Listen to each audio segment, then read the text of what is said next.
ಲೇ ಲೇ ಲೇ ನಿನ್ ಕಣ್ ಕಾಣ್ಸೋದಿಲ್ವಾ? ಇಷ್ಟು ದೊಡ್ಡ ವ್ಯಕ್ತಿ ಇಲ್ಲಿ ಕೂತ್ಕೊಂಡಿದ್ದೀನಿ, ನೀನ್ ನೋಡ್ದೇನೆ ದಾಟ್ಕೊಂಡ್ ಹೋಗ್ತಾ ಇದ್ಯಾ? ಬ್ರಾಹ್ಮಣರು ಹುಡುಗಿರ್ಗಿರೋ ಲಕ್ಷಣನೇ ಇಲ್ಲ ನಿನ್ನತ್ರ. ಚೆ ಈಗಿನ ಕಾಲದ ಹುಡುಗಿರ್ಗೆ ಗೌರವ ಕೊಡೋದೇ ಗೊತ್ತಿಲ್ಲ. ನನಗ್ ಗೊತ್ತು, ನೀವ್ ಹೇಳೋ ಅವಶ್ಯಕತೆ ಇಲ್ಲ. ದಾಟಿದ 2 ಕಾಲ್ನ ಮುರಿದ್ರೆ ಗೊತ್ತಾಗುತ್ತೆ. ಮತ್ತೆ ಇವಾಗ ಏನ್ ಕೋತಿ ಕೆಲಸ ಮಾಡ್ದೆ? ನಾನ್ ಯಾವ ಕೋತಿ ಕೆಲ್ಸನೂ ಮಾಡಿಲ್ಲ. ನಿಮ್ಮ ಅಜ್ಜಿನೇ ನನ್ಗೆ ತುಂಬಾ ಹಿಂಸೆ ಕೊಡ್ತಿರೋದು. ಆದ್ರೆ ದೇಹದಲ್ಲಿ ಆರೋಗ್ಯ ಇಲ್ಲ ಅಂದ್ರೂ ಬಾಯಿಗೆ ಮಾತ್ರ ಚೆನ್ನಾಗ್ ಕೆಲ್ಸ ಕೊಡ್ತಿದ್ದಾರೆ. ಏನ್ ಹೇಳ್ತಿದ್ಯಾ? ದೊಡ್ಡವ್ರಿಗೆ ಆತರ ಎಲ್ಲ ಹೇಳ್ಬಾರ್ದು. ಮತ್ತೇನು, ಒಂದಿನ ನಾನ್ ಸೋಂಬ್ರಿ ತರ ಹೀಗ್ ಮಾಡ್ತಿರ್ಬೇಕಾದ್ರೆ ಅಂತ ಹೇಳ್ತಿದ್ರು. ಏನೋ ಅವ್ರ ದೇಹದ ಆಲಸ್ಯ ತೆಗ್ದಂಗೆ. ಮತ್ತೆ ಮರುದಿನ ಗೊತ್ತಾ, ಚೇರಲ್ಲಿ ಕುತ್ಕೊಂಡ್ ಮಲಗ್ತಿರ್ಬೇಕಾದ್ರೆ ಎಷ್ಟೊಂದ್ ಕಥೆನ ಹೇಳಿದ್ರು. ಇವಾಗ ನೋಡಿದ್ರೆ ವಯಸ್ಸಾಗಿರೋ ಕಾಲ್ನ ಮುಟ್ಬಾರ್ದಂತ ದಾಟ್ಕೊಂಡ್ ಬಂದ್ರೆ ಅಷ್ಟಕ್ಕೆ ಬಾಯಿಗ್ ಬಂದಂಗ್ ಬೈತಾ ಇದಾರೆ. ಅವ್ರಿಗಿಷ್ಟ ಬಂದಂಗ್ ಇರಕ್ಕೆಲ್ಲ ನಾನು ಯಾವ್ದೋ ಸೊಪ್ಸಾರೆಲ್ಲ ತಿನ್ಕೊಂಡಿರೋ ಹುಡ್ಗಿ ಅಲ್ಲ, ಸಿಂಹ, ಬೆಂಗಳೂರು ಸಿಟಿಯ ಸಿಂಹ. ಇದೆಲ್ಲ ಬಂದು ಹಿಂದೂಗಳ ಆಚಾರ, ನಿಮಗ್ ಗೊತ್ತಾಗೋದಿಲ್ಲ. ದೊಡ್ಡವ್ರ ಕಾಲ್ನ ದಾಟಿದ್ರೆ ಅವ್ರಿಗೆ ಆಯುಸ್ ಕಡಿಮೆ ಆಗ್ಬಿಡುತ್ತೆ. ಆ ವಯಸ್ಸಲ್ಲಿ ಇರೋರು ಇನ್ನು ಸ್ವಲ್ಪ ದಿನ ಬಾಳ್ಬೇಕು ಅಂತಾನೆ ಆಸೆ ಪಡ್ತಾರೆ. ಅದನ್ನ ಬಿಟ್ಟು ಬೇರೆ ನಿನ್ ಮೇಲೆ ಏನೂ ಕೋಪ ಇರೋದಿಲ್ಲ.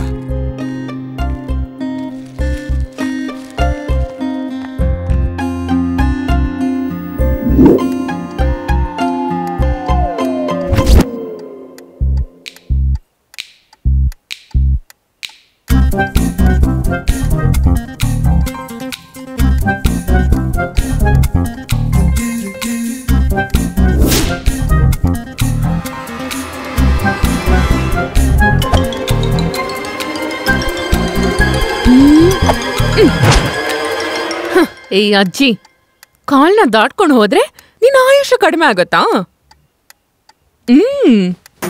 ರಾತ್ರಿ ಪೂರ್ತಿ ನಿನ್ ಕಾಲ್ನ ದಾಟಿ ಬೆಳಿಗ್ಗೆ ಆಗೋಷ್ಟ್ರಲ್ಲಿ ನಿನ್ನ ಡೈರೆಕ್ಟ್ ಆಗಿ ಮೇಲ್ಗಡೆ ಕಳ್ಸ್ಬಿಡ್ತೀನಿ.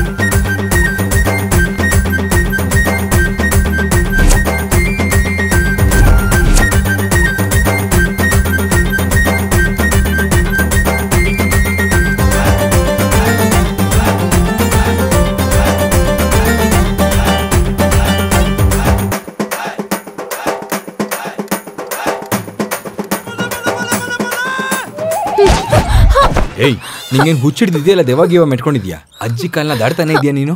ನೀನ್ ತಾನೇ ಹೇಳಿದ್ದು ಕಾಲ್ನ ದಾಟ್ಕೊಂಡು ಹೋದ್ರೆ ಆಯುಷ್ಯ ಕಡಿಮೆ ಆಗತ್ತಾ ಅಂತ. ಆದಷ್ಟು ಬೇಗ ಅದನ್ನ ಮೇಲ್ ಕಳ್ಸ್ಬಿಡೋಣ ಅಂತ ಪ್ಲಾನ್ ಮಾಡ್ತಾ ಇದ್ದೆ. ನಿನಗೆ ನಿಜವಾಗ್ಲೂ ಹುಚ್ಚೆ ಹಿಡ್ದಿರೋದು ಕಣೆ.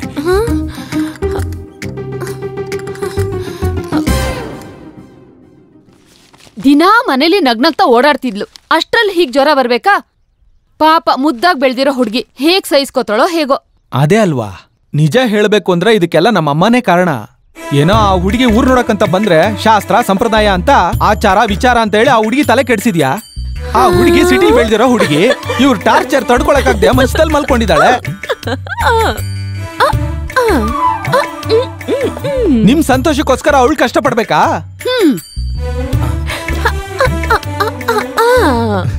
ಈ ವಿಷಯ ಅವ್ರ ಮನೆಗ್ ಗೊತ್ತಾದ್ರೆ ನಾವೇನ್ ಉತ್ತರ ಹೇಳೋದು?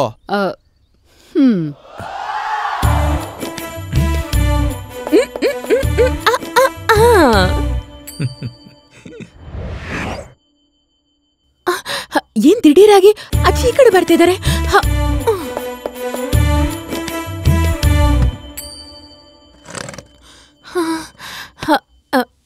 ಅಜ್ಜಿ ನೀವು? ಅದೆಲ್ಲ ಪರವಾಗಿಲ್ಲ ಬಿಡಮ್ಮ, ನೀನು ನನ್ಗೆ ಸೀತಾ ತರನೆ.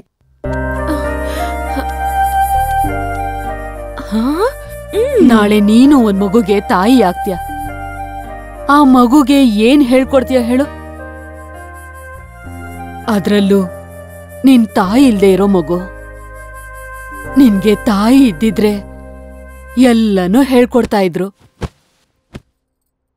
ಈ ಅಜ್ಜಿಯಿಂದಾದ್ರೂ ಎಲ್ಲ ಕಲ್ತ್ಕೊಳ್ತೀಯ ಅಂತ ಆಸೆ ಪಟ್ಟೆ ಅಮ್ಮ. ನಿನಗ್ ತೊಂದ್ರೆ ಕೊಟ್ಟಿದ್ದಕ್ಕೆ ನನ್ನ ಕ್ಷಮಿಸ್ಬಿಡಮ್ಮ.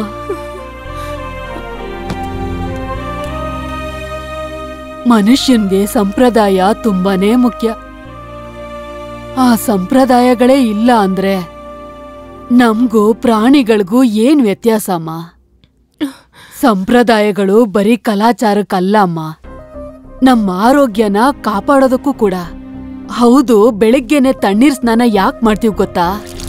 ಶರೀರಕ್ಕೆ ಕಾಯಿಲೆ ಬರ್ದೇ ಇರೋ ಹಾಗೆ ತಡೆಯೋಕೆ. ಸಗಣಿ ನೀರ್ನ ಬಾಗಿಲ್ಗ್ ಹಾಕಿ ಅಕ್ಕಿ ಹಿಟ್ಟಿನ ರಂಗೋಲೆ ಯಾಕೆ ಹಾಕ್ತಿವ್ ಗೊತ್ತಾ? ಹಾಗ್ ಮಾಡೋದ್ರಿಂದ ಕ್ರಿಮಿಗಳೆಲ್ಲ ಸತ್ತೋಗುತ್ತೆ. ಅಕ್ಕಿ ಹಿಟ್ಟಿನ ಇರುವೆಗಳ್ ತಿನ್ನೋದ್ರಿಂದ ಪುಣ್ಯ ಬರುತ್ತೆ. ಗೊತ್ತೋ ಗೊತ್ತಿಲ್ದೇನೋ ಮಾಡಿರೋ ಪಾಪಗಳೆಲ್ಲ ಹೋಗುತ್ತೆ. ಮನೆ ಮುಂದೆ ತುಳಸಿ ಗಿಡ ಇರೋದ್ರಿಂದ ಯಾವ ಕಾಯಿಲೆನೂ ಬರೋದಿಲ್ಲ ಅಮ್ಮ.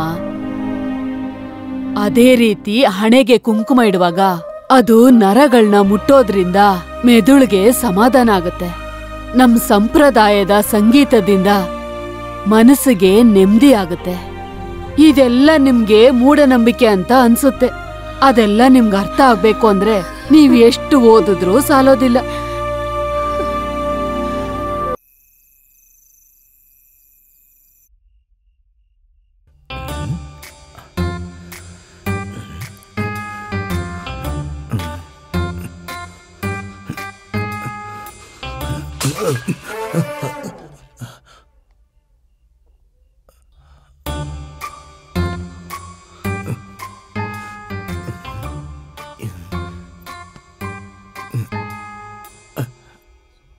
ಸುಹಾನಾಜಿ, ಸುಹಾನಾಜಿ, ಇಷ್ಟೊತ್ತಲ್ಲಿ ನೀನೇನ್ ಮಾಡ್ತಿದ್ಯಾ? ಒಂದೇ ಒಂದ್ಸಲ ಊರಾಚೆಗೆ ಬರ್ತೀರಾ? ಏನಂದೆ? ಅರ್ಧ ರಾತ್ರಿಯಲ್ಲಿ ಇಷ್ಟ್ ಚೆನ್ನಾಗಿರೋ ಹುಡ್ಗಿನ ಅವಳ ಕೋಣೆಯಿಂದ ಆಚೆ ಬರಕ್ ಹೇಳ್ತಿದ್ಯಾ? ನಿಮ್ಮಮ್ಮ ನೋಡಿದ್ರೆ ನೀನ್ ಏನು ಮಾಡಲ್ಲ ಅಂತ ಹೇಳ್ತಾರೆ.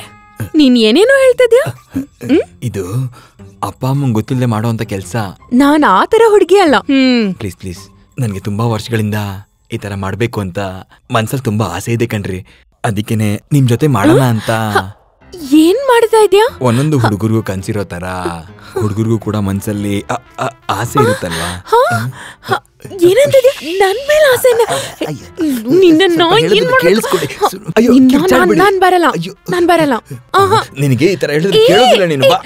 ಬಿಡು, ಬಿಡು ನನ್ನ, ಬಿಡು ನನ್ನನ್ನು, ನನ್ನ ಬಿಡು, ನಾನ್ ಬರಲ್ಲ.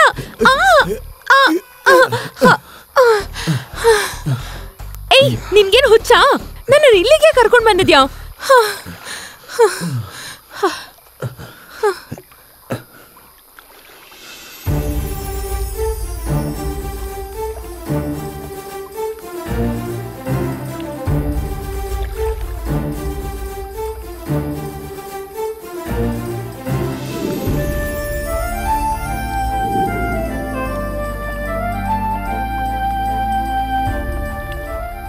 ತಂಪಾಗಿರೋ ರಾತ್ರಿ, ಹುಣ್ಣಿಮೆಯ ದಿನ, ನದಿಯ ದಂಡೆ, ಒಂದು ದೊಡ್ಡ ಆಲದ ಮರ, ಆ ಮರದಲ್ಲಿ ದೊಡ್ಡ ಉಯ್ಯಾಲೆ. ಇದೇ ನನ್ನ ಕನಸು. ಆ ಉಯ್ಯಾಲೆನ ತೂಗ್ತಾನೇ ಇರ್ತೀನಿ. ಅದರಲ್ಲಿ ಒಂದು ಹುಡುಗಿ ತೇಲ್ತಾನೇ ಇರಬೇಕು. ಆದರೆ ಆ ಹುಡುಗಿ ಮುಖ ಇವತ್ತವರೆಗೂ ನಾನು ನೋಡೇ ಇಲ್ಲ. ಈ ಕನಸು ಚಿಕ್ಕ ವಯಸ್ಸಿಂದ ನನ್ನ ಕಾಡ್ತಾನೇ ಇದೆ. ಅದಕ್ಕೋಸ್ಕರ ನೀವು ಒಂದೇ ಒಂದ್ಸಲ ಆ ಉಯ್ಯಾಲೆಲ್ಲೋ ಕೂತ್ಕೊಂಡ್ಬಿಟ್ರೆ ನನ್ನ ಕನಸು ನೆರವೇರುತ್ತೆ, ಮತ್ತೆ ಬರೋದೇ ಇಲ್ಲ. ಪ್ಲೀಸ್ ರೀ, ನಿಮ್ಮ ಕನಸು ನೆರವೇರ್ಸಕ್ಕೆ ನಾನು ಎಷ್ಟು ಕಷ್ಟಪಟ್ಟೆ ಅಂತ ನಿಮಗೆ ಗೊತ್ತಲ್ವಾ? ಅದೇ ಥರ ನನ್ನ ಕನಸು ನೆರವೇರ್ಸಕ್ಕೆ ಒಂದು ಸ್ವಲ್ಪ ಹೆಲ್ಪ್ ಮಾಡ್ತೀರಾ? ಪ್ಲೀಸ್ ಪ್ಲೀಸ್ ಪ್ಲೀಸ್, ಬನ್ರಿ.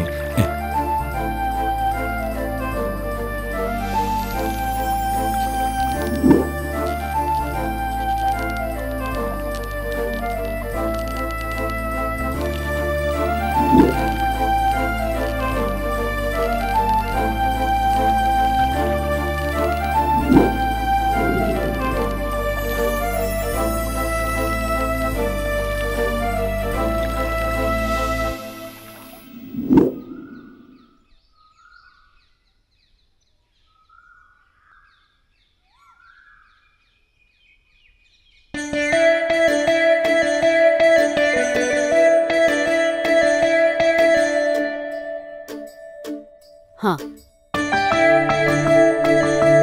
ಅಲ್ಲಿ ನೋಡ್ದ್ಯಾ ಹುಡುಗಿನ?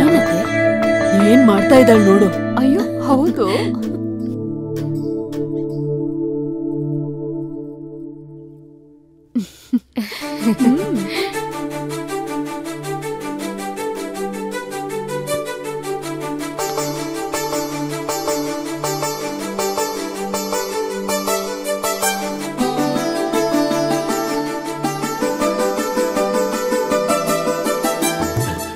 ಏನ್ರಿ ಸುಹಾನ, ಏನಾಯ್ತು ಚಾರಿ? ತಪ್ಪಾಗಿ ತಿಳ್ಕೊಳ್ಳಿಲ್ಲ ಅಂದ್ರೆ ನಿಮ್ಮ ಹತ್ರ ಒಂದು ಕೇಳಲ್ಲ?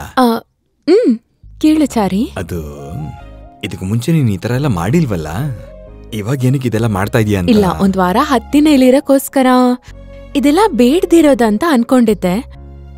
ಆದ್ರೆ ನಿನ್ನೆ ರಾತ್ರಿ ನಂಗೊಂದ್ ವಿಷಯ ಗೊತ್ತಾಯ್ತು. ನನ್ ಜೀವನ ಪೂರ್ತಿ ಇರಕ್ಕೊಂದ್ ಜಾಗ ಇದೆ ಅಂತ. ನೀನ್ ಯಾವಾಗ ನನ್ನ ಉಯ್ಯಾಲೆ ಮೇಲೆ ಆಡಿಸಿದ್ಯೋ ನಾನು ಆವಾಗ್ಲೇ ನಿನ್ ಹತ್ರ ಬಂದ್ಬಿಟ್ಟೆ.